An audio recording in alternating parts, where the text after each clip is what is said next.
खाड़ू वाले श्याम जी, जिन्हें श्यामलाल खाड़ू वाले भी कहा जाता है, एक प्रसिद्ध भारतीय संत और भक्ति आंदोलन के महान संतों में से एक हैं।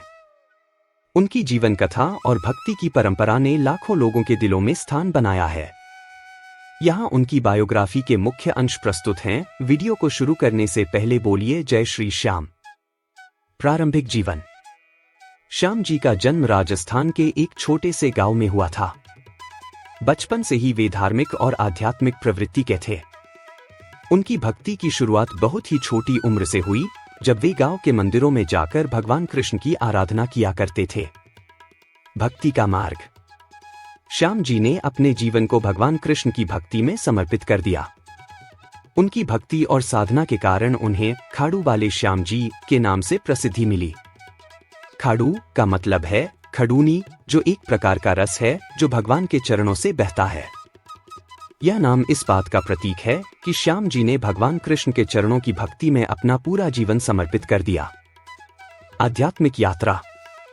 श्याम जी ने विभिन्न तीर्थ स्थानों की यात्रा की और वहां अपनी भक्ति और प्रवचन से लोगों को प्रेरित किया। उनके प्रवचन में भगवान कृष्ण की महिमा और भक्ति का महत्व होता था। वे सरल और सुलभ भाषा में भक्ति के गूढ़ रहस्यों को समझाते थे, जिससे हर वर्ग के लोग उनसे प्रभावित होते थे। साहित्यिक योगदान। खाड़ू वाले श्याम जी ने अनेक भक्ति रचनाएं लिखी हैं, जिनमें भगवान कृष्ण की लीला और उनकी महिमा का वर्णन किया गया है। उनकी रचनाओं में भक्ति, प्रेम और समर्पण की भावना प्रकट होती है।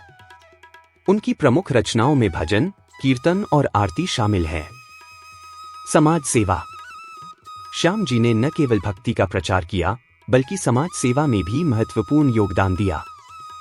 उन्होंने अनेकों धर्मशालाओं, विद्यालयों और चिकित्सा संस्थानों की स्थापना में मदद की, जिससे समाज के गरीब और जरूरतमंद लोगों को लाभ पहुंचा। निष्कर्ष। खाड़ू वाले श्याम जी की जीवन कथा भक्ति, प्रेम और समर्पण का अनुपम उदाहरण है। उनके जीवन से यह सीखने को मिलता है कि सच्ची भक्ति और ईश्वर के प्रति अटूट समर्पण से व्यक्ति न केवल आत्मा की शांति पा सकता है, बल्कि समाज के लिए भी प्रेरणा स्रोत बन सकता है।